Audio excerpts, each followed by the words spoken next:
જય શ્રી કૃષ્ણ બધાને. આપણે વસુદેવ વસુતમ દેવમથી શરૂઆત કરીશું. વસુદેવ વસુતમ દેવમ કંસ ચાણૂરમર્દનમ દેવકી પરમાનંદમ કૃષ્ણમ વંદે જગદ્ગુરુ. આજે આપણે ભાગવતનો પહેલો સ્કંધ શરૂ કરીશું. પહેલો સ્કંદ જેનું નામ છે અધિકાર લીલા.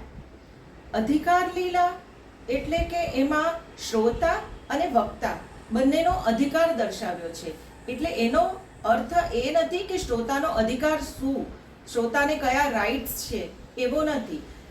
શું કયો માણસ કે કોઈ વ્યક્તિ શ્રોતા બનવાને અધિકારી છે, કોણ શ્રોતા બની શકે છે, કોણ વક્તા બની શકે છે, એ દર્શાવવામાં આવ્યું છે પ્રથમ સ્કંધમાં, જેનું નામ છે અધિકાર લીલા. કુલ આ સ્કંધની અંદર 19 અધ્યાય છે અને પહેલા અધ્યાયમાં છે શૌનક મુનિ વગેરેના પ્રશ્નો. શૌનક મુનિ જે પ્રશ્નો કરે છે અને એ અધ્યાયને કહેવાય છે પ્રશ્નો અધ્યાય. બીજો અધ્યાય છે ભક્તિ વિશે. એની અંદર ભક્તિ વિશેની જાણકારી અને બધું આપવામાં આવ્યું છે. ત્રીજો છે ભગવાનના, વિષ્ણુ ભગવાનના 24 અવતારોની ટૂંકમાં માહિતી. એ છે ત્રીજો અધ્યાય. ચોથા અધ્યાયની અંદર છે વ્યાસદેવજીના અવતાર, વ્યાસદેવજીની વાતો, એમની કથા કરી છે. પાંચમા અધ્યાયમાં નારદજીની કથા કરી છે. નારદજી કઈ રીતે જન્મ્યા, પૂર્વજન્મમાં કોણ હતા, એ પાંચમા અધ્યાયમાં કહેવામાં આવ્યું છે. છઠ્ઠો અધ્યાય થી લઈને 15મા અધ્યાય સુધી ફક્ત મહાભારતના પ્રયોગો કરવામાં આવ્યા છે. એટલે મહાભારતના બધી વાતો, મહાભારતની કથા 6 થી લઈને 15 સુધી આવે છે અને 16 થી લઈને 18 સુધી પરીક્ષિત રાજાની વાતો આવે છે. પરીક્ષિત રાજાનો કલી સાથે ભેટો અને પરીક્ષિત રાજાની પૂરી વાર્તા વિસ્તારથી 18 સુધી આવે છે. અને 19મો છેલ્લો અધ્યાય છે એ શુકદેવજીનું આગમન. એટલે છેલ્લે જ્યારે શુકદેવજી આવે છે એના આગમન વિશે છે 19મો અધ્યાય. આમ 1 થી 19 અધ્યાયની માહિતી આપવામાં આવે છે સ્કંદ પહેલામાં. તો સ્કંદ પહેલાની શરૂઆત આપણે કઈ રીતે કરીએ? એનું નામ છે મંગલાચરણ. કોઈ પણ શુભ કાર્ય આપણે કરીએ તો એની શરૂઆત આપણે મંગલાચરણથી કરીએ છીએ. તો મંગલાચરણ ભાગવતમાં 3 પ્રકારના બતાવવામાં આવ્યા છે. પહેલું છે વ્યાસદેવનું મંગલાચરણ, એટલે વ્યાસજીનું મંગલાચરણ. તો વ્યાસજી મંગલાચરણ જ્યારે કરે છે ત્યારે પ્રથમ અધ્યાય એટલે પહેલો સ્કંદ, ભાગવતનો પહેલો સ્કંદ, એનો પહેલો અધ્યાય અને પહેલા અધ્યાયનો પહેલો શ્લોક એ વ્યાસજી બોલે છે. એટલે ટોટલ કુલ મળીને 3 મંગલાચરણ છે ભાગવતમાં. એમાંથી પહેલું વ્યાસજીનું આવે છે શરૂઆતના પહેલા જ શ્લોકમાં, પછી આવે છે મધ્યમાં શુકદેવજીનું મંગલાચરણ અને ત્યાર પછી આવે છે સૂતજીનું મંગલાચરણ. પ્રથમ આપણે વાત કરીશું વ્યાસજીના મંગલાચરણની. વ્યાસજીના મંગલાચરણમાં સૌથી પહેલા શ્લોકનો પ્રથમ શબ્દ જન્માંધ્યસ્ય. જન્માંધ્યસ્ય મતલબ જન્મ આદિ યસ્ય, અને એનો અંત ભાગ આવે છે સત્યમ પરમ ધીમહિ. આનો મતલબ શું છે, આનો આશય શું છે? આખા શ્લોકની અંદર ભગવાન વ્યાસજી કહે છે કે જન્મથી લઈને અંત સુધી એટલે સર્જન, પાલન અને સંહાર, આ ત્રણેય વસ્તુ જે કરે છે એ વિષ્ણુ ભગવાન, કૃષ્ણ ભગવાન સ્વયં છે. અને સત્યમ પરમ ધીમહિ, સત્યમ જ સર્વશ્રેષ્ઠ છે અને આપણે શ્રેષ્ઠનું ધ્યાન ધરીએ. એટલે એનો અર્થ પ્રમાણે ટૂંકમાં સમજાવીએ તો વ્યાસજી કૃષ્ણ ભગવાનને વંદન કરે છે એમના મંગલાચરણમાં. સત્યમ પરમ ધીમહિ શું કહેવા માંગે છે? એમ કહે છે કે જે બિફોર સત્ય સનાતન છે, એટલે કે પૃથ્વી જ્યારે અસ્તિત્વમાં નહોતી, એટલે પૃથ્વી કે બ્રહ્માંડના સર્જન પહેલા, સૃષ્ટિના સર્જન પહેલાથી પણ સત્ય છે, એટલે ભગવાન છે. અને આજે પૃથ્વીનો જ્યારે પ્રલય થવાનો છે, લોકો વાત કરે છે કે પૃથ્વીનો પ્રલય થશે, તો પૃથ્વીનો પ્રલય જ્યારે થવાનો છે ત્યાર પછી પણ ભગવાન તો સત્ય તો છે જ. સત્ય એક તેજ છે, એક પ્રકાશ છે, અને આ પ્રકાશ રૂપે ભગવાન સનાતન સર્વના હૃદયમાં રહેલા જ છે. આ વસ્તુ સમજાવે છે વ્યાસજી પોતાના પ્રથમ શ્લોકથી. આપણે ઇંગ્લિશમાં સમજીએ તો આપણે શું કહીએ છીએ? GOD. ભગવાનને આપણે ગોડ કહીએ. G એટલે જનરેટર, O એટલે ઓપરેટર, અને ત્રીજું છે D એટલે ડિસ્ટ્રક્ટર. G એટલે ગોડ, જનરેટર. તો જનરેટર કોણ છે? બ્રહ્માજી આ સૃષ્ટિ બનાવી છે, તો બ્રહ્માજી જનરેટર છે. અને O ફોર ઓપરેટર. ઓપરેટર એટલે વિષ્ણુ ભગવાન. એ આપણું સર્જન, પાલન, પોષણ એ બધું જોવાનું કામ છે કે હાઉ ડુ વી સર્વાઈવ, એ બધું જોવે છે વિષ્ણુ ભગવાન. આપણે કઈ રીતે એક્ઝિસ્ટ કરીએ, આપણે કઈ રીતે સર્વાઈવ કરી શકીએ, એ બધું આપણું પાલન કરવાનું કામ કરે છે વિષ્ણુ ભગવાન. અને ત્રીજું આવે છે ડિસ્ટ્રક્ટર. તો પાપીઓનો નાશ કે સંહાર કરે છે શંકર ભગવાન. એટલા માટે બ્રહ્મા, વિષ્ણુ અને મહેશ GOD ગોડમાં આવેલા છે. આ થઈ વાત આપણે વ્યાસજીના મંગલાચરણની. મંગલાચરણ વ્યાસજીએ કર્યું પ્રથમ શ્લોકમાં. ફક્ત પ્રથમ શ્લોક એનો આવે છે. ત્યારબાદ આવે છે શુકદેવજીનું મંગલાચરણ, જે મધ્યમાં છે, ભાગવતના મધ્ય ભાગમાં છે. એ બીજા અધ્યાયમાં આવે છે. અને શુકદેવજી જ્યારે મંગલાચરણ કરે છે ત્યારે કૃષ્ણ ભગવાનની લીલા, કૃષ્ણ ભગવાનની ભક્તિ અને કૃષ્ણ ભગવાનના રૂપો, આ ત્રણેયને યાદ કરે છે. ખરેખર તો શુકદેવજી એ એકદમ નિસ્પૃહી હતા, એ એકદમ વૈરાગી હતા. એમને એટલે જેવી રીતે જન્મીને સીધા 16 વર્ષે તો વનમાં, 16 વર્ષે તો જન્મ્યા અને જન્મીને સીધા વનમાં ચાલ્યા ગયા. કેમ કે એમને કોઈ માયાનું બંધન જોતું નથી. પણ એમને આ જ્યારે વ્યાસજીના શિષ્યોએ આજે કૃષ્ણ ભગવાનના 2 શ્લોક સંભળાવ્યા ભાગવતના, એ શ્લોકથી એમને પાછા વ્યાસજી પાસે આવવું પડ્યું. તો એમને એની લીલા સ્પર્શી ગઈ. કૃષ્ણ ભગવાનની લીલા એટલી બધી એમને સ્પર્શી ગઈ કે વૈરાગી જીવનમાં હોવા છતાં 12 વર્ષ એમણે વનમાં હતા. 12 વર્ષ પછી પાછા આવ્યા. 16 વર્ષે ગયેલા, બીજા 12 વર્ષ તપશ્ચર્યા કરી, પછી પાછા આવ્યા. તો શુકદેવજી પોતાના મંગલાચરણમાં કૃષ્ણ ભગવાનની લીલા, ભક્તિ, કૃષ્ણ ભગવાનના રૂપ એને વંદન કરે છે. ત્યારબાદ આવે છે ત્રીજું સૂતજીનું મંગલાચરણ. સૂતજી જ્યારે મંગલાચરણ કરે છે ત્યારે પોતાના ગુરુને યાદ કરે છે. એમના ગુરુ કોણ? એમના ગુરુ એ શુકદેવજીને માને છે. એટલે સૂતજી મંગલાચરણમાં પહેલા શુકદેવજીને અને પછી નારાયણ ભગવાનને પગે લાગે છે. તો નારાયણ ભગવાનને વંદન કરતા પહેલા એમણે શુકદેવજીને કેમ નમન કર્યા, એ એક પ્રશ્ન આપણને થાય. કેમ કે હવે સૂતજી એ ખરેખર કોણ હતા? સૂતજી એ ખરેખર રોમહર્ષણના દીકરા ઉગ્રશ્રવા હતા. એમનું નામ હતું ઉગ્રશ્રવા, ઉગ્રશ્રવા ઋષિ. અને એ રોમહર્ષણના દીકરા હતા. તો રોમહર્ષણ કોણ હતા? વ્યાસજીના શિષ્ય હતા. એટલે એમના ફાધર સૂતજીના પપ્પા ફાધર એ વ્યાસજીના શિષ્ય હતા. અને એમણે ઘણીવાર સુખદેવજીના દર્શન તો કર્યા જ હોય, પણ સુખદેવજીના મોઢે જ્યારે પરીક્ષિતને સંભળાવતા હતા ત્યારે એમણે પણ કથા સાંભળેલી. અને સુખદેવજીને પોતાના ગુરુ માનીને સૌથી પહેલા મંગલાચરણમાં સુખદેવજીને પગે લાગે છે, એમને વંદન કરે છે. ત્યારબાદ નારાયણ ભગવાનને વંદન કરે છે. અને આ રીતે ત્રણેય મંગલાચરણની માહિતી અહીંયા પૂરી થાય છે. ભાગવતમાં 3 મંગલાચરણ આવે છે. જનરલી બધી જગ્યાએ એક જ મંગલાચરણ હોય. ત્યાર પછી વાત આવે છે નૈમિષારણ્યની. આપણે ઘણીવાર ભાગવતના અત્યાર સુધી જે 3 વર્ગ લીધા, દરેક વાર મને લાગે છે એક વાર તો નૈમિષારણ્ય નામ આવી ગયું છે. તો નૈમિષારણ્ય શું હતું? નૈમિષારણ્યની અંદર બધા લોકો કેમ એ જ જગ્યાએ ભાગવત કથા સાંભળવા ગયા? કે નૈમિષારણ્યની અંદર જ કેમ બધાએ સૌનકજીએ સૂતજીને પ્રશ્ન કર્યા? એ પણ નૈમિષારણ્યમાં. પેલા 88,000 સાધુઓનું સત્ર હતું, એ પણ નૈમિષારણ્યમાં. તો નૈમિષારણ્ય કેમ પાવન ભૂમિ છે, એ કેમ એવી ભૂમિ છે અને આ ભૂમિ કઈ રીતે એ લોકોએ નક્કી કરી એની કથા કરીશું.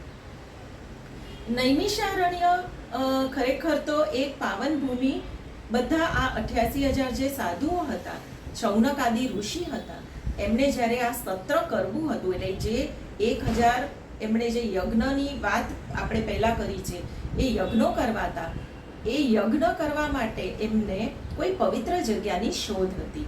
તો એ બ્રહ્માજી પાસે ગયા અને બ્રહ્માજીને પૂછ્યું કે અમને કોઈ પવિત્ર એવી જગ્યા બતાવો કે જ્યાં અમે સત્કાર્ય કરી શકીએ અને એ અમારી જગ્યા, એટલે આ અમારું સત્કાર્ય લાંબુ ચાલશે, 1,000 વર્ષ ચાલશે એમ આમાં લખવામાં આવ્યું છે. તો બ્રહ્માજીએ એમને એક મનોમય ચક્ર આપ્યું. મનોમય ચક્ર એટલે એક સુદર્શન ચક્ર જેવું ચક્ર, અને એ મનોમય ચક્ર એમણે આખું ફેરવ્યું બ્રહ્માજીએ, અને એ જે જગ્યાએ સ્થિર થયું, એની નેમી જે જગ્યાએ સ્થિર થઈ, નેમી પરથી એનું નામ પડ્યું નૈમિષારણ્ય. હવે આપણને અર્થ હું સમજાવું તમને કે નેમી એટલે શું. નેમી એટલે પરિઘ, એટલે કોઈ પણ વર્તુળ હોય એનો આઉટર પાર્ટ, આપણે ઇંગ્લિશમાં કહી શકીએ સર્કમફિયરન્સ ઓફ એની સર્કલ.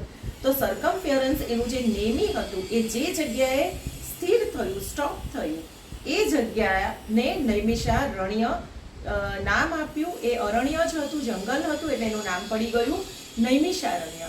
અને આ રીતે એ નૈમિષારણ્યની અંદર બધા સાધુઓ એકત્ર થઈ અને બધા સાધુઓએ સત્કાર્ય કર્યું. અને એ સત્કાર્યને સાંભળવા માટે જેટલા લોકો આવ્યા હતા, એ સાથે સૂતજીએ પણ ત્યાં પ્રવેશ કર્યો.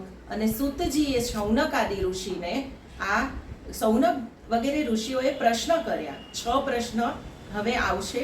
તો એ 6 પ્રશ્ન કર્યા, અને જે 6 પ્રશ્ન કર્યા એના જવાબ રૂપે આખી ભાગવતની કથા કરી. અને આ રીતે નૈમિષારણ્યનું ખૂબ મહત્વ છે. આપણને એમ થાય કે આપણે તો સાંભળ્યું નથી, અમે તો બહુ ફરવા જઈએ છીએ, અમે નૈમિષારણ્ય વિશે તો ક્યારેય નથી સાંભળ્યું. પણ નૈમિષારણ્ય ખરેખર એક ફરવાનું પવિત્ર ધામ છે, અને એ ઉત્તર પ્રદેશમાં આવેલું છે. અને નૈમિષારણ્યમાં આપણે ફરવા જઈએ તો ત્યાં ઘણી બધી જોવાની વસ્તુ છે. એક તો આ ચક્ર, આ નૈમિષારણ્ય ગોમતી નદીના કિનારે આવ્યું છે, અને ત્યાં એક ચક્રભૂમિ છે કે જ્યાં આ ચક્ર સ્થિર થયું હતું, એ જગ્યા છે. પછી સૂતજીએ આ ભાગવત કથા કરી હતી, તો સૂત ગાદી હજી ત્યાં છે. વ્યાસ ગાદી છે. વ્યાસ ગાદી એટલે વ્યાસજીએ પણ મહાભારત અને 17 પુરાણો ત્યાં બેસીને લખ્યા હતા. એટલે બધા સત્કાર્ય એ નૈમિષારણ્યમાં થયા છે. ત્યાં હનુમાનજીનું મંદિર છે, બાલાજીનું મંદિર છે, લલિતા દેવીનું મંદિર છે. એ સિવાય ત્યાં 10 અશ્વમેઘ યજ્ઞ થયા હતા. એ વખતે આજે બધા ભેગા થયા હતા, બધા ઋષિ મુનિઓ, ત્યારે ઘણા બધા યજ્ઞ, સત્ર બધું કર્યું હતું. તો જે 10 અશ્વમેઘ યજ્ઞ કર્યા એ પણ ત્યાં થયા હતા. તો એનું પણ ત્યાં સ્થાન છે. એ સિવાય ત્યાં છે દધીચી કુંડ. દધીચી કરીને ઋષિ હતા, જેમણે પોતાના હાડકા દાનમાં આપ્યા હતા. તો એની વાર્તા આવશે આપણને 6ઠ્ઠા સ્કંધમાં. તો એ પણ આટલી બધી વસ્તુઓ છે, ત્યાં આટલી બધી જગ્યા છે. નૈમિષારણ્ય એક ખૂબ પવિત્ર ધામ છે. એટલે ત્યાં એક 88,000 ઋષિઓનું સત્ર હતું. હવે આપણને એમ થાય કે આપણે તો સાંભળ્યું હતું કે યજ્ઞ હતું, તો આ સત્ર શબ્દ વાપરીએ છીએ, તો યજ્ઞ અને સત્ર આ બંનેમાં ફરક શું છે? યજ્ઞ એટલે કે આપણે એક યજ્ઞ કુંડ બનાવીએ અને એની અંદર આપણે અગ્નિ હોય, પછી એની અંદર લાકડા હોય, અને બધા એમાં હવન થાય. એટલે આપણે નારિયેળ હોમીએ અને કાળા તલ હોય, એટલે જે બધી પૂજાની સામગ્રી આપણને બ્રાહ્મણો કહે એ આપણે અગ્નિને અર્પણ કરીએ છીએ, એનું નામ છે યજ્ઞ. તો પછી સત્ર એટલે શું? સત્ર એટલે કે ભગવાનની ભક્તિ, ભગવાનની સ્તુતિ, ભગવાનની કથા, આ બધી વસ્તુઓને ભગવાનના વિચાર ફેલાવવા આ બધું થાય છે સત્રમાં. તો યજ્ઞ એ એક જે કરે છે એ યજમાન પોતે આખું અરેન્જ કરે છે.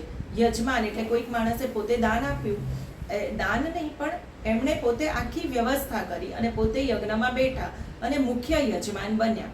હવે આપણે જો એ યજ્ઞના દર્શન કરવા જઈએ તો આપણને એ યજ્ઞનું ફળ મળતું નથી, કેમ કે એ યજ્ઞ એ યજ્ઞના ફળમાં વિષમતા છે.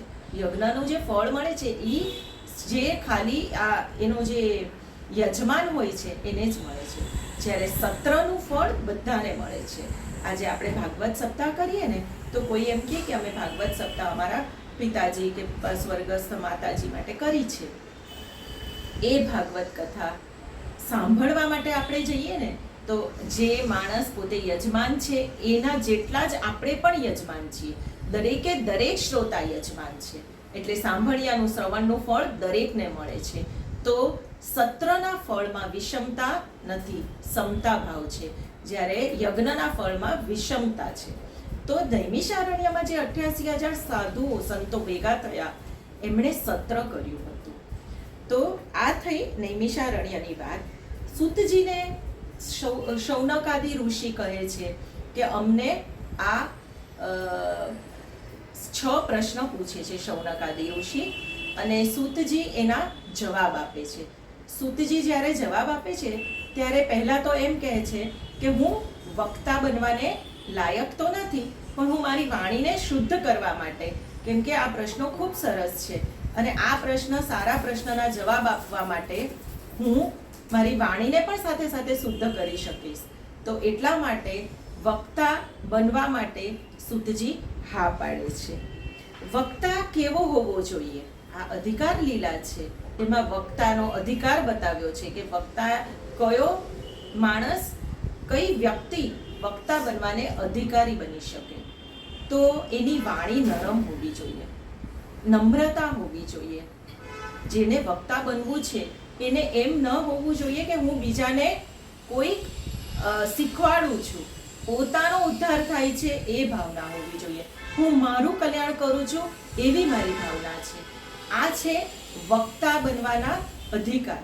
તો શ્રોતા બનવાનો અધિકાર કોને છે? કોણ શ્રોતા બની શકે?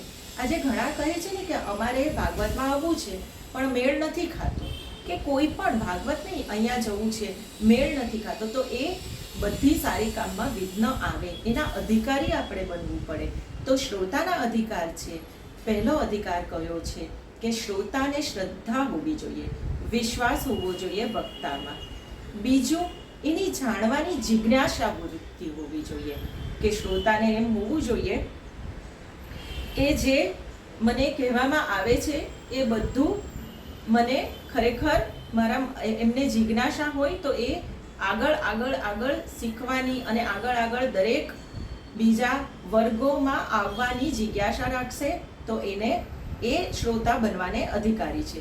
અને ત્રીજું કયું છે કે એ ઈર્ષા રહિત હોવું જોઈએ, એનામાં મત્સરતા ન હોવી જોઈએ. નિર્મત્સરતા ક્યાં તો મત્સરતાનો અભાવ હોવો જોઈએ, એટલે કે ઈર્ષા ન હોવી જોઈએ. તો આ 3 ગુણો બતાવ્યા છે શ્રોતાના અને વક્તાના ગુણોની આપણે વાતો કરી. આ અધિકાર છે. સૂતજી કહે છે કે હું તો વક્તા બનવાને અધિકાર જ નથી, પણ મારે મારી વાણીને પવિત્ર કરવી છે.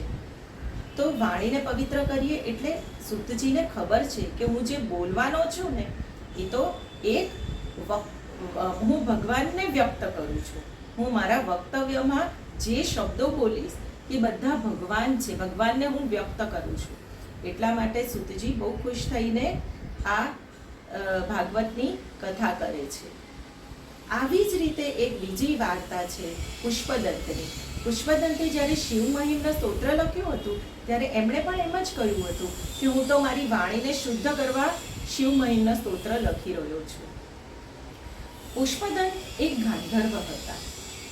પુષ્પદંત ગાંધર્વનો અર્થ છે કે એ ભગવાનના બધા ગીત, સંગીત, ભગવાનની સ્તુતિ, ભગવાનના બધા દૈવીય સંગીત કહીએ ને, તો દૈવીય સંગીતમાં એ પુષ્પદંત એકદમ વિશેષજ્ઞ હતા. અને એ પુષ્પદંતને શંકર ભગવાનને પ્રસન્ન કરવા માટે રોજ ફૂલો તોડી આવતા. રાજાના મહેલમાં જઈને ફૂલો તોડી આવે, સારા ફૂલો લાવે, શંકર ભગવાનને અર્પણ કરે. રાજાને થયું કે આ બધી મારે ત્યાંથી ફૂલો તોડીને કોણ જાય છે. તો રાજાએ એક હવે આ પુષ્પદંત પણ જ્યારે ફૂલો તોડવા જતા ત્યારે અદ્રશ્ય રહીને તોડતા, એટલે દેખાતા નહોતા. તો પુષ્પદંતને પકડવા માટે રાજાએ એક અદ્રશ્ય યંત્ર બનાવ્યું. અદ્રશ્ય યંત્ર કે જેની અંદર જે માણસ ઇનવિઝિબલ હોય એટલે અદ્રશ્ય હોય એ દ્રષ્ટિમાન થઈ જાય. એટલે પુષ્પદંત ઇનવિઝિબલ હતા, જે અદ્રશ્ય રહીને ફૂલો તોડીને શંકર ભગવાનને અર્પણ કરતા હતા. એ પુષ્પદંતને પકડી પાડ્યા એ અદ્રશ્ય યંત્રે, અને પકડી પાડ્યા પછી એમને સજા થઈ કે તમારે જન્મ લેવો પડશે પૃથ્વી પર. અને એ પછી પુષ્પદંતે શિવ ભગવાનની સ્તુતિ, શિવ મહિમ્ન સ્તોત્રની રચના કરી. અને જ્યારે એમણે રચના કરી ત્યારે કહ્યું કે હું મારી શિવ તત્વનું વર્ણન કોણ કરી શકે, શિવ તત્વનું વર્ણન કરવું અશક્ય છે, હું તો મારી વાણીને શુદ્ધ કરી રહ્યો છું. આ રીતે સૂતજી પણ એમ જ કહે છે કે હું મારી વાણીને શુદ્ધ કરવા માટે ભાગવતની કથા કરી રહ્યો છું. શૌનકજીના 6 પ્રશ્નો આવે છે. હવે શૌનકજીએ 6 પ્રશ્નો કર્યા છે. શૌનક આદિ ઋષિ, શૌનક વગેરે ઘણા ઋષિ, એક જ ઋષિનું નામ લઈને આ વાત ચાલુ થાય છે. પ્રથમ પ્રશ્ન એમનો એ છે, ટોટલ કુલ 6 પ્રશ્નો કર્યા છે, અને એ 6 પ્રશ્નો કર્યાને હિસાબે આ અધ્યાયનું નામ છે પ્રશ્નાધ્યાય. આ અધ્યાયમાં ફક્ત પ્રશ્નો જ છે, અને બીજા અધ્યાયની અંદર આ પ્રશ્નોના એટલે બીજાથી લઈને આખું ભાગવત થાય ત્યાં સુધી આ બધાના જવાબો છે. અલગ અલગ જગ્યાએ કોઈક વાર 2 જગ્યાએ આ પ્રશ્નના જવાબ આપવામાં આવે છે. કોઈક સ્કંદ 9મો પણ હોય અને 12મો પણ હોય, કોઈક સ્કંદ 10મામાં પણ છે, 5મામાં પણ છે. આ રીતે કૃષ્ણ ભગવાન શૌનકજીને બધા પ્રશ્નોના જવાબ પૂરેપૂરી ભાગવત સાંભળવાથી મળે છે. તો આપણે અત્યારે ફક્ત એમના પ્રશ્નોની વાત કરીશું. શૌનકજીએ પ્રશ્ન પૂછ્યા. એમાંનો પહેલો પ્રશ્ન હતો કે જગતનું કલ્યાણ કઈ રીતે થઈ શકે, માનવ માત્રનું કલ્યાણ શ્રેય કઈ રીતે થઈ શકે.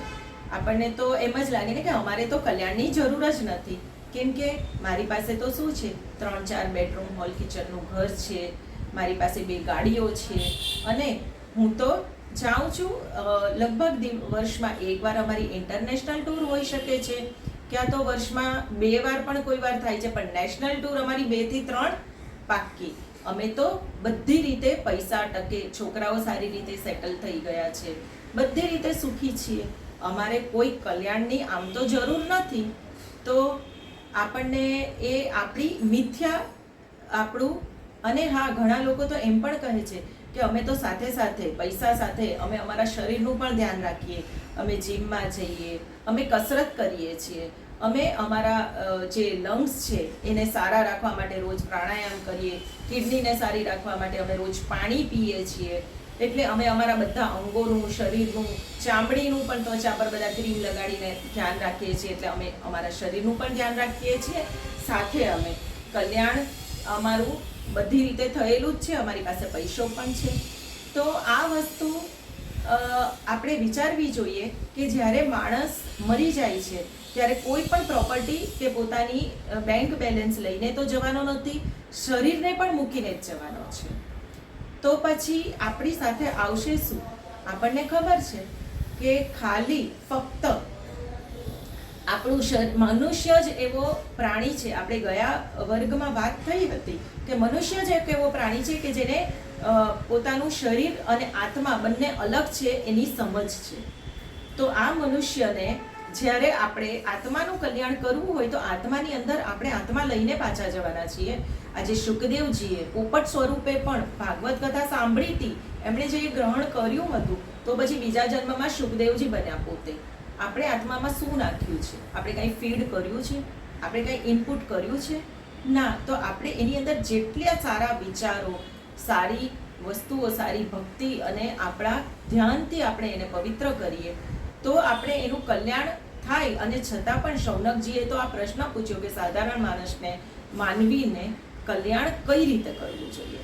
તો આ હતો પહેલો પ્રશ્ન કે માનવીનું કલ્યાણ કઈ રીતે થાય. બરાબર. જીવન અને મરણના આ જે બંધન છે એ બધામાંથી મુક્તિ કઈ રીતે મળે, મોક્ષ કઈ રીતે મળે. બીજો પ્રશ્ન છે એમનો કે ધ્યાન કઈ રીતે ધરવું. ધ્યાન કરવાની કોઈ પ્રોસિજર હોતી હશે, આપણને એમ મનમાં આવે, પણ આપણે થોડું એમાં મનન કરીએ તો ખબર પડે કે આપણું જ ધ્યાન આપણે નાનપણથી અત્યાર સુધી જે રીતે મોટા થયા એમ આપણું ધ્યાન ધીરે ધીરે ડાયવર્ટ થતું ગયું. આપણે એક જગ્યાએ ધ્યાન રાખી શક્યા જ નથી. તો સૌથી પહેલી વાત કે જ્યારે બાળક જન્મે ત્યારે એનું ધ્યાન શું હોય કે હું બરાબર રીતે ચાલું, એ જેનો ટાર્ગેટ હોય છે, એમાં જેનું ધ્યાન હોય છે. આગળ ચાલીને શું ધ્યાન આવે છે કે હું સારી રીતે સ્કૂલમાં શાળામાં જાઉં તો પહેલો નંબર મારો આવવો જોઈએ. આ એનું બીજું ધ્યાન છે. ત્રીજું ધ્યાન ક્યારે આવે છે? જ્યારે ત્રીજી વાર એને એમ થાય છે કે મને સારી જગ્યાએ સારી કોલેજમાં એડમિશન મળી જાય, તો પાછું ધ્યાન વિચલિત થઈ ગયું, એટલે ટાર્ગેટ પાછો ચેન્જ થઈ ગયો, પાછું એમનું લક્ષ્ય બદલાઈ ગયું. એક પછી એક લક્ષ્ય બદલાય. ત્યાર પછી આવશે કે સારી નોકરી મળે, ત્યાર પછી આવશે કે સારી છોકરી મળે, બધું થઈ જાય તો પછી આવશે એ પાછી સાયકલ ચાલુ થશે, પાછું એમનું બાળક આવશે ત્યારે કે હવે મારા દીકરાનું બધું સારું થાય. એક પછી એક વસ્તુ ચાલ્યા જ કરે છે જેનો કોઈ અંત જ નથી. તો એનો મતલબ એમ કે આપણે આપણું ટાર્ગેટ જે નાનપણમાં રાખ્યું હતું, we keep on changing our targets. આપણે એક સરખું આપણું લક્ષ્ય બદલાવતા જ રહીએ છીએ. તો ધ્યેય કે ધ્યાન શેમાં કેન્દ્રિત હોવું જોઈએ? આ છે શૌનકજીનો બીજો સવાલ કે આપણું ધ્યાન ખરેખર શેમાં કેન્દ્રિત હોવું જોઈએ. એટલે મોટા થઈને અને નાનપણમાં આપણે જે વસ્તુ કરી એ વસ્તુનું આપણને આગળ ચાલીને શું મહત્વ આવવાનું છે કે શું કામ લાગવાનું છે, કોઈ જગ્યાએ એ કામ આવવાનું નથી. આપણને સૌથી વધારે કામ આવશે આપણે જે ધ્યાન ધરીને ભગવાનનું ભજન કર્યું હશે અને આપણે આત્માની અંદર જે ફીડ કર્યું હશે, જે આપણે લઈને ગયા છીએ એ આવશે. પછી ત્રીજો પ્રશ્ન છે કે કૃષ્ણ ભગવાનના અવતાર વિશે કહો. જે ભગવાને જેટલા પણ અવતાર લીધા છે એ બધા અવતારોની માહિતી આપો. ચોથું છે કે કૃષ્ણ ભગવાનની બધા કાર્યોની વાત કરો. એટલે કૃષ્ણ ભગવાને જન્મથી લઈને એમના ગૌલોકધામ વૈકુંઠધામ ગયા ત્યાં સુધી એમણે જેટલા પણ કાર્યો કર્યા કે જેટલી પણ લીલાઓ કરી એ લીલાની માહિતી આપો. આ શૌનકજીનો પ્રશ્ન છે. ત્યાર પછીનો પાંચમો પ્રશ્ન છે કે કૃષ્ણ ભગવાને જન્મ લીધો જ શું કામ, એવી શું જરૂર પડી કે કૃષ્ણ ભગવાને જન્મ લીધો. ત્યાર પછી એમનો છઠ્ઠો સવાલ છે કે શ્રીમદ ભાગવત ગ્રંથની ઉત્પત્તિ કઈ રીતે થઈ, કોણે કરી, કોણે આ પ્રશ્નો કર્યા, કોણે કોને કર્યા, ક્યારે કર્યા, કઈ રીતે કર્યા, આ બધી વસ્તુ વિસ્તારથી સમજાવો. આ થયો એમનો છઠ્ઠો પ્રશ્ન. આ બધા પ્રશ્નોના જવાબ સૂતજી એક પછી એક બીજા અધ્યાયથી આવે છે. પહેલા અધ્યાયની અંદર ફક્ત શૌનક ઉવાચ છે, શૌનક આદિ ઋષિના જ પ્રશ્નોની વાત છે. શ્રી કૃષ્ણ ભગવાન જ્યારે ગોલોકધામ પધારે છે, પોતે જ્યારે વૈકુંઠવાસી થાય છે એ સમયે બધા સર્વ અવતારો પણ એમની સાથે વૈકુંઠધામ જાય છે.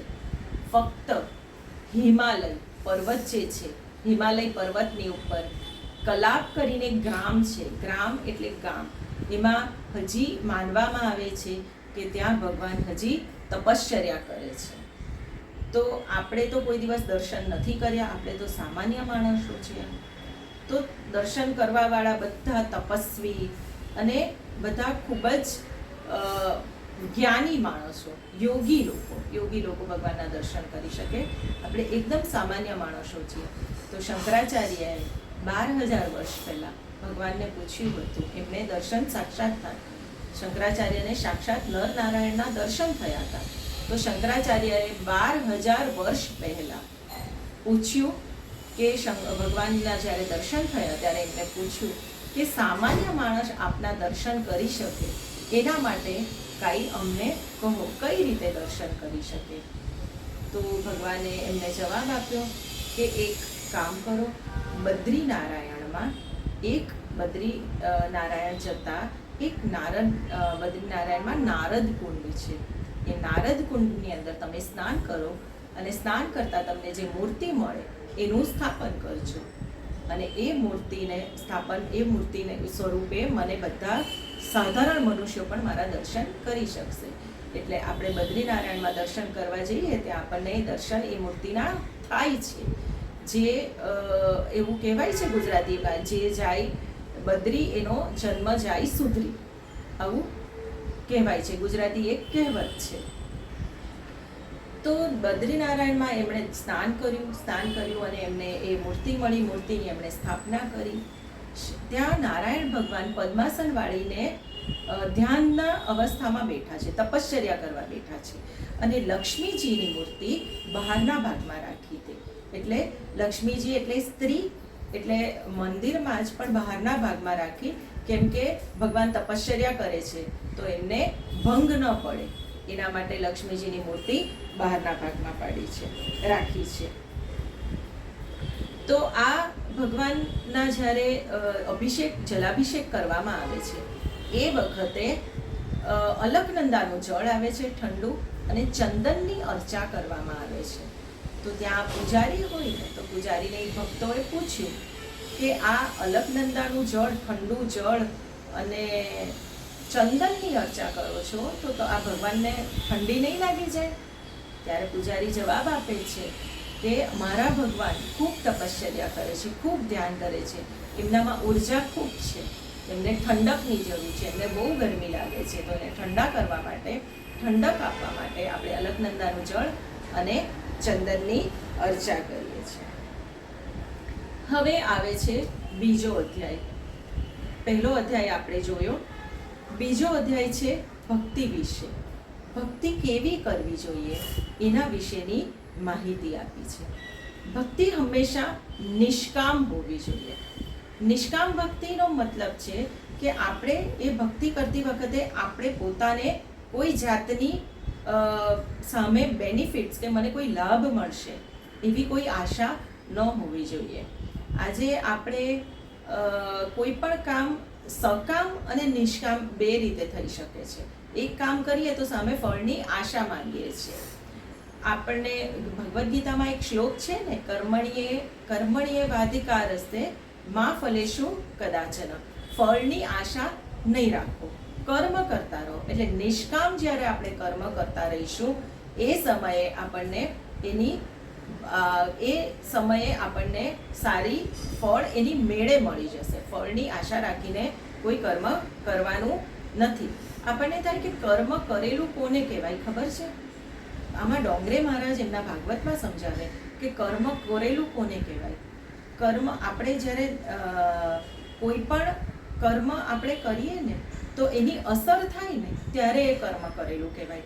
આપણે કોઈને શિખામણ આપીએ, એ શિખામણની જો અસર થવાની હોય ને તો એ કર્મને કર્મ કહેવાય, નહીં તો એ કર્મ પણ નથી. પછી એને નિષ્કામ કે કામની વાત, સકામ, એ વાત તો પછી આવે છે. તમે એની આશા રાખો એ તો પછીની વાત છે. હું કરું છું કોઈ પણ કામ, એ કામની જો હું આશા રાખીશ તો એ આશા તો નકામી છે, પણ મેં કામ કર્યું છે કે નહીં. એક સાદું નોર્મલ એકદમ સીધામાં સીધું નાના બાળકને સમજાય એવું ઉદાહરણ આપું તો આપણે એક બોલને, દડાને ફેંકીએ, ક્યાં તો અહીંયા પડ્યો હોય તો આપણે એને ધક્કો મારીએ, પણ ધક્કો મારીએ અને એ જે દિશામાં આપણે ધક્કો માર્યો હોય ને એ દિશામાં જો બોલ જશે ને તો એને કામ કર્યું કહેવાય. એટલે આપણે વર્ક ડન કહીએ ને, છોકરાઓને ભણવામાં આવે છે, when we are forcing something, કોઈ વસ્તુને ફોર્સથી પુશિંગ સમથિંગ, તો એ જ દિશામાં જશે, then only work is done. ભીતની હું હલાવું, હું ગમે એટલું જોર આપું, ગમે એટલો ફોર્સ આપું, પણ ભીત જો હલશે નહીં તો વર્ક થયેલું ગણાતું નથી, વર્ક ઇઝ નોટ ડન. તો કામ તો પહેલા થયું છે કે નથી થયું એ પહેલી વાત છે, પછી એમાં નિષ્કામ અને સકામની વાત આવે છે. તો આ રીતે નિષ્કામ ભક્તિ કરવી જોઈએ એમ બીજા અધ્યાયમાં કહેવામાં આવે છે. અને એક આપણને હમણાંનો જ એક સાદો ઉદાહરણ આપું તો એક જીતુ અને પ્રથમેશ કરીને બે નાના છોકરાઓ, હજી તમે ગૂગલમાં પણ એનો સર્ચ કરી શકો છો. એ 2 બાળકો મહેન્દ્ર એન્ડ મહેન્દ્રમાં આનંદ મહેન્દ્રને રોજ ચા આપવા જતા હતા. ચા આપવા જાય અને એ લોકોએ એક મેનેજમેન્ટની એક કંપની છે જેનું આઈ થિંક એનું નામ છે વેલિંકર ઇન્સ્ટિટ્યૂટ, બરાબર મને માહિતી નથી, પણ લગભગ એક મેનેજમેન્ટની કંપનીએ એક સોશિયલ એક્સપેરિમેન્ટ કર્યો. સોશિયલ એક્સપેરિમેન્ટ એટલે એક સામાજિક પ્રયોગ કર્યો અને એમાં એમણે એ જે ચા આપવાવાળા બાળકો હતા ને એમને શિક્ષા આપવાનું નક્કી કર્યું અને એમના પોતાના જે શિષ્યો હતા એમાં મેનેજમેન્ટમાં જે ભણતા હતા, MBA કરતા હતા, એ બધા શિષ્યોમાંથી એમણે 14 જણાને ભેગા કરીને એમને કહ્યું કે આ બાળકોને તમે ભણાવો. હવે એ બાળકો કે જેને લખતા વાંચતા કાંઈ જ નથી આવડતું, કમ્પ્યુટર તો જરાય નથી આવડતું, તો મેનેજમેન્ટમાં વર્ડ, એક્સેલ, પાવર પોઈન્ટ, કોઈ જાતનું માઇક્રોસોફ્ટ નહીં કે AI, કોઈ જાતની એમને માહિતી આપવી કઈ રીતે, એકદમ ઝીરોથી સ્ટાર્ટ કરવાનું અને એ બાળકોને હોશિયાર બનાવવાના. પણ એમણે એ જે સામાજિક જે પ્રયોગ હતો, સોશિયલ એક્સપેરિમેન્ટ હતો, એમાં એ બધા છોકરાઓને જે ભણતા હતા એ મેન્ટર્સ જે બધા બન્યા એમને બાહેધરી આપી કે તમારા માર્ક્સ આનાથી વધશે પણ નહીં અને ઘટશે પણ નહીં. તમે આ ગમે એટલું સારું કરો, તમારા ઇવન CVમાં પણ ક્યાંય સારું દેખાશે નહીં, કે તમારે આમાં કોઈ જાતની ક્રેડિટ મળવાની નથી. એટલે તમે આને નિષ્કામ ભાવે કરો, તમને મળવાનું નથી, ફળની આશા રાખતા જ નહીં. એ છોકરાએ નિષ્કામ ભાવે બધા છોકરાઓએ 2 છોકરાઓને ભણાવ્યા. પછી આવ્યો પરીક્ષાનો સમય. પાછી જ્યારે પરીક્ષા આવી ત્યારે 16 જણને મેરિટ લિસ્ટમાં નામ આપવામાં આવે છે. એ 16 જણના મેરિટ લિસ્ટમાં એ 2 છોકરાઓ પોતાના બધા મેન્ટરને પણ, બધા નહીં પણ થોડાક મેન્ટરને ઓવરટેક કરીને ફર્સ્ટ આગળ આવી ગયા. તો આ રીતે નિષ્કામ કર્મ કર્યું તો એનું ફળ મળ્યું. આ ખૂબ જ સરસ પ્રયોગ છે કે જેમાંથી એકદમ અભણ બાળકોને પણ મેનેજમેન્ટ લેવલ સુધી પહોંચાડ્યા. જે લોકો ટ્રેમાં ચા આપતા હતા, ટ્રેની બીજી બાજુ હતા, હવે ટ્રેની આ સાઈડ બેસી અને આનંદ મહેન્દ્ર સાથે ચા પીવે છે અને ત્યાં નોકરી કરે છે. એ દરમિયાન એમને જે 5,000 રૂપિયા મહિને જે એ લોકો કમાતા હતા ચામાં, એ એમને આપવામાં આવ્યા હતા, એ પણ બધા એમણે પછી ચૂકવી દીધા. તો આ રીતે આની અંદર આપણે સાદા ઉદાહરણથી એટલા માટે આ વાત કરી છે કે જેનાથી આપણને સમજમાં આવે કે નિષ્કામ ભક્તિ કે નિષ્કામ કર્મ કોને કહેવાય. પહેલા તો કર્મ એટલે શું કે જેની અસર થવાની હોય તો એ કર્મ કર્યું કહેવાય, અને પછી નિષ્કામ કરીએ. સત્વ, રજ અને તમ, આ 3 વસ્તુની વાત કરવામાં આવી છે ભાગવતમાં. સત્વ એટલે સાત્વિક, અને રજ એટલે રાજસી, તમ એટલે તામસી પ્રકૃતિ. સત્વ, રજ અને તમ આ 3 ગુણો તો 3 પ્રકારની માયા જ છે, અને આમાંથી આપણે તામસિક અને રાજસી નહીં, આપણે સાત્વિક બનવાનું છીએ. તો ઘણા લોકો એવું માને છે, જૂના જમાનાના લોકો તો એવું માનતા હતા કે આપણે અમુક વસ્તુ ખાઈએ તામસી પ્રકૃતિની હોય, એનાથી માણસને ગુસ્સો આવે. આપણે જેવું ખાઈએ ને અન્ન તેવો ઓળકાર, જેવું ખાઈએ પીએ ને એની પણ અસર થાય છે. એટલે કે સમજો કે ઘણા લોકો એમ માને કે અમે માંસ ખાઈએ છીએ, તો એ પ્રાણીના સાથે સાથે એમનામાં ગુણો ધીરે ધીરે આવે, થોડા ઘણા તો આવે જ. એટલે હિંસક પ્રાણી, અહિંસક પ્રાણી ગમે એ હોય, પણ છેલ્લે તો એ પ્રાણી જ છે, એના ગુણો આવતા જાય. તો આવું ઘણા જૂના જમાનાના લોકો માનતા હતા. તામસી વસ્તુઓ, આપણે તામસી દ્રવ્ય, તામસી પ્રકારના ખાદ્ય પદાર્થ લેવા જોઈએ નહીં. તમસ અને રજ આપણે કયા પ્રકારમાં આવીએ? તામસી પ્રકૃતિમાં, રાજસીમાં કે સાત્વિકમાં? એમ આપણને વિચાર આવે. તો જે લોકો એના 3 ઉદાહરણ આપ્યા છે ભાગવતના બીજા અધ્યાયમાં, પ્રથમ સ્કંદના બીજા અધ્યાયમાં. લાકડું, ધુમાડો અને અગ્નિ, આ 3ને સરખાવવામાં આવ્યા છે તમ, રજ અને સત્વ સાથે. તો લાકડું એ એક તમ છે, એટલે અંધકાર જેવું છે.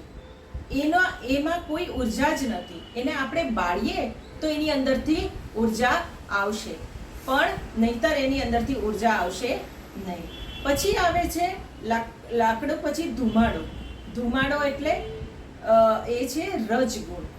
ધુમાડામાં પણ થોડી ઘણી ઉર્જા છે, પણ માણસ જેને રાજસી પ્રકૃતિ છે એ થોડો મૂંઝાયેલો છે, એમાં થોડો દ્વેષ ભાવ છે, એમાં વિષય ભાવના છે, એટલે ઈચ્છાઓ છે, હજી બધી ઈચ્છાઓ એમાં છે, વાસના છે બધી. તો આ છે રાજસી પ્રકૃતિ. અને સાત્વિક એટલે અગ્નિને સાત્વિક સ્વરૂપમાં દર્શાવવામાં આવ્યું છે. તો અગ્નિ જ્યારે પ્રગટ થાય છે ત્યારે ઉર્જા બધાને આપે છે. અને અગ્નિને સાત્વી સાથે, એટલે આપણે આ લાકડું નથી બનવાનું, આપણે અગ્નિ બનવાનું છે અને લોકોમાં પ્રકાશ ફેલાવવાનો છે. આ 3 વાત કરી છે ભાગવતના બીજા અધ્યાયમાં, પ્રથમ સ્કંદના બીજા અધ્યાયમાં. અગ્નિ એક જ છે. અગ્નિ આપણને લાગે કે અલગ અલગ જાતના અગ્નિ હશે. જ્યારે આપણને અગ્નિના બધા અલગ અલગ આપણે ફ્લેમ જોઈએ છે એની અગ્નિની, તો એમાં કોઈકમાં લાલ કલર આવે, કોઈ વાર પીળો આવે, કોઈક વાર અલગ અલગ કલર આવી જાય છે. તો અગ્નિ એક જ છે, ખાલી એના સ્વરૂપ અલગ અલગ હોય છે. બાળકોને પણ ભણવામાં આવે છે કે મીઠાને આપણે અગ્નિમાં નાખો તો પીળા કલરની જ્યોત થશે. બરાબર છે. તો આ બધી જ્યોત અલગ છે, અગ્નિના પ્રકાર અલગ છે. કેમ એવું છે? કેમ કે લાકડાઓ અલગ અલગ આપણે વાપરીએ તો અલગ અલગ પ્રકારની જ્યોત આવે, અલગ અલગ પ્રકારનો અગ્નિનો તમને પ્રકાશ લાગે. પણ એવી જ રીતે આત્મ સ્વરૂપ ભગવાન પણ એક જ છે. અને પ્રાણીઓ બધા ઘણા ઘણા છે, એટલે આપણને એવું લાગે છે કે અલગ અલગ માણસો છે, પણ ખરેખર આત્મ સ્વરૂપ ભગવાન એક જ છે. બધાની અંદર અલગ અલગ જાતના પ્રાણીઓ આપણને દેખાય છે, પણ એ બધાની અંદર એક જ સર્વસ્વ ભગવાન છે. આપણને વિચાર આવે કે સૃષ્ટિની રચના ભગવાને કરી જ કેમ? સૃષ્ટિની રચના કરવાની જરૂર શું પડી? એ તો આપણે જોયું કે એ પોતે રમવા માટે, લોકપતુત લીલા માટે કરે છે. પણ ભગવાને સૃષ્ટિની રચના એટલા માટે પણ કરી કેમ કે આપણી વાસનાઓને, ઈચ્છાઓને પૂરી કરવા માટે કરી. જેવી રીતે એક નાની છોકરી મમ્મી સાથે, માતા સાથે બહાર જાય છે અને કહે છે કે માતા મને આ અપાવો, મને આ ઢીંગલી અપાવો. આગળ ચાલીને કહે છે કે મને બંગડી અપાવો. હજી આગળ જાય છે, પછી કહે છે કે મને ચોકલેટ અપાવો, આઈસ્ક્રીમ અપાવો. તો એની ઈચ્છાઓ પૂરી કરતા જ જાય છે. માતાથી જેટલી ઈચ્છા પૂરી થાય એટલી એની માતા ઈચ્છા પૂરી કરે છે. તો એવી જ રીતે ભગવાને આપણી ઈચ્છાઓને પૂરી કરવા માટે આ સૃષ્ટિ તો બનાવી, આપણને જન્મ પર જન્મ મળે છે. એક જન્મમાં આપણી ઈચ્છાઓ પૂરી થતી નથી. હજી આ રહી ગયું, હજી મને આ મળ્યું હોત તો સારું હતું. ભગવાન બીજી ઈચ્છા પૂરી કરવા બીજો જન્મ આપે છે. આ રીતે સૃષ્ટિ ચાલતી રહે છે. તો આપણને એમ થાય કે ભગવાન તમે તો બધું આપ્યું તો ખરું, પણ સાથે દુઃખ કેમ આપ્યા? એવી શું જરૂર પડી? તો તમારે અમને સીધી સૃષ્ટિ આપી દેવી હતી. તો એમાં પણ ભગવાનનો જવાબ છે કે એક ઉદાહરણ રૂપે આ વાત કરીએ આપણે. ભગવાન ખરેખર તો એમ જ કહે છે કે દુઃખને તમે સાથે લઈને ચાલો, દુઃખ એની મેળે દૂર થઈ જશે. એના માટેની એક વાર્તા કરું. એક બાળક છે અને એની માતા જોડે બહાર જાય છે. જ્યારે બહાર જાય છે એ વખતે એને એક પડછાયો દેખાય છે. પડછાયાને જોઈને ડરી જાય છે બાળક કહે છે કે આ તો ભૂત છે. તો એની માતા કહે છે અહીંયા આવી જા. એ વૃક્ષની નીચે છાંયડામાં બાળકને લઈ જાય છે અને કહે છે કે આ વૃક્ષ નીચે હવે એ ભૂત તારો પીછો નહીં કરે. એટલે આ દ્રષ્ટાંતથી સમજાવવામાં આવે છે કે એ દુઃખ એક પડછાયો હતો, દુઃખરૂપી પડછાયો, જેને બાળકે ઇગ્નોર કર્યો. એને એનાથી છુપાઈ ગયો. એ વૃક્ષની નીચે જતો રહ્યો અને વૃક્ષની નીચે જઈને ગયો એટલે એણે દુઃખને પીછો છોડાવ્યો, એટલે દુઃખથી ભાગી ગયો. જ્યારે બીજા એક બાળકની વાત છે, એને પણ આવી જ રીતે પડછાયો દેખાય છે. એ ડરી જાય છે. એ એની માતાને પૂછે છે કે માતા આ શું છે? ભૂત જેવું છે, મને ડર લાગે છે. એની માતા કહે છે કે એક કામ કર, માથાને હાથ ઊંચો કર અને આમ પકડી લે. એ બાળક એ પકડી લે છે, એટલે પોતાનો જ પડછાયો પકડી લે છે. પછી કહે છે કે હા મમ્મી, ભૂત તો પકડાઈ ગયું. અને ભૂત પકડાઈ ગયું એને ખુશીમાં ને ખુશીમાં પછી માતાને પૂછે કે હું આને છોડી દઉં તો એ મને મારશે? તો માં કહે છે કે ના ના, ભૂતને તારી સાથે રહેવા દે, એ એની મેળે તું તારી રીતે ચાલ્યા કર રસ્તામાં, અને એની મેળે એ ભૂત જતું રહેશે.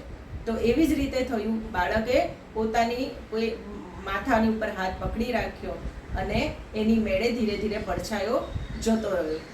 કેમ કે આ જ રીતે આમાં સમજાવવામાં આવ્યું છે કે દુઃખને તમે દુઃખથી દૂર નહીં ભાગો, દુઃખ એની મેળે જતું રહેશે. આપણે આપણું કાર્ય કરતા રહેવું.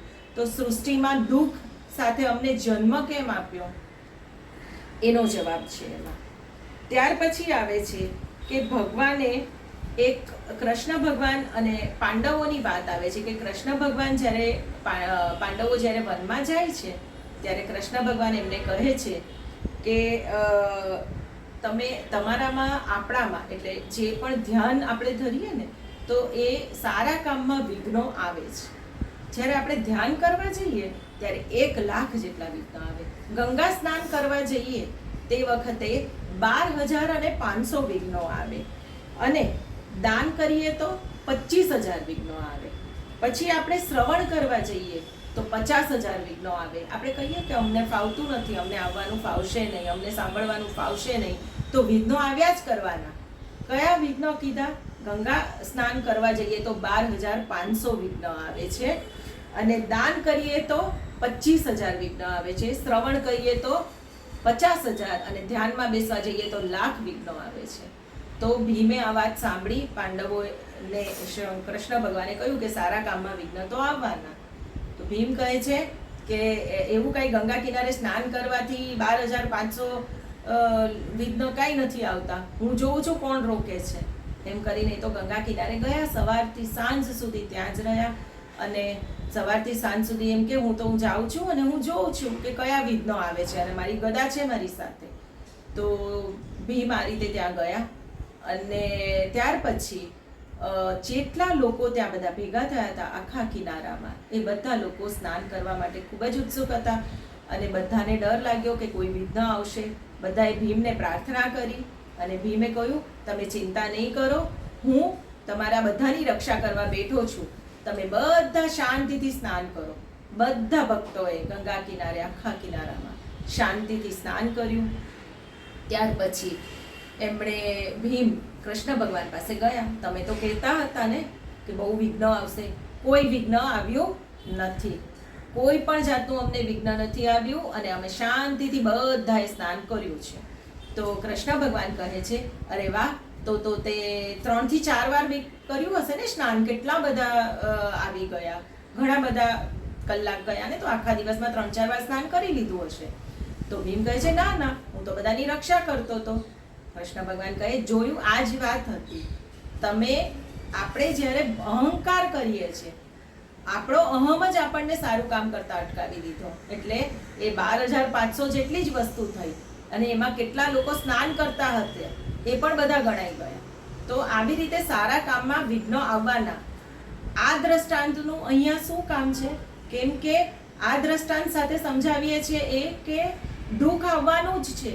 એટલે સૃષ્ટિનું સર્જન કેમ કર્યું, અમને દુઃખ કેમ મળ્યું, વિઘ્ન આવવાના જ છે, આપણે એ વિઘ્નને પાર કરવાના છીએ. મારું કોઈ દિવસ કરવું ન જોઈએ.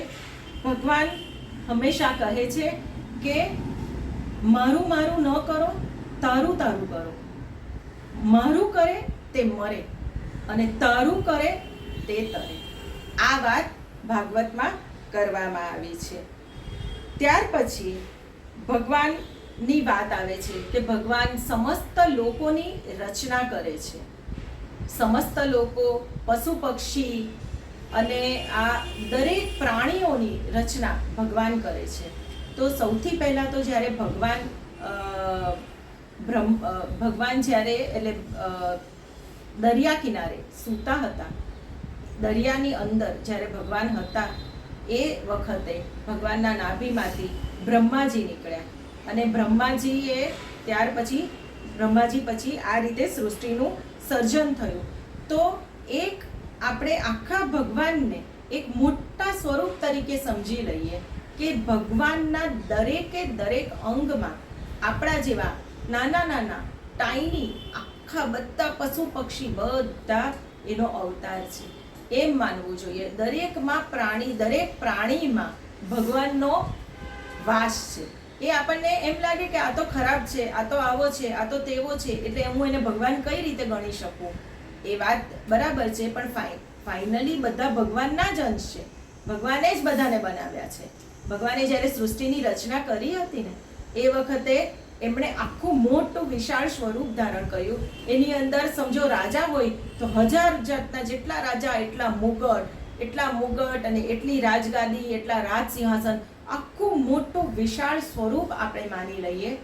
એમાં દરેક પશુ પક્ષી પ્રાણી માણસ દરેકની એમાં ભગવાન દ્વારા સર્જન કરવામાં આવ્યું છે. ભગવાનના અવતારની કથા છે 3જા અધ્યાયમાં.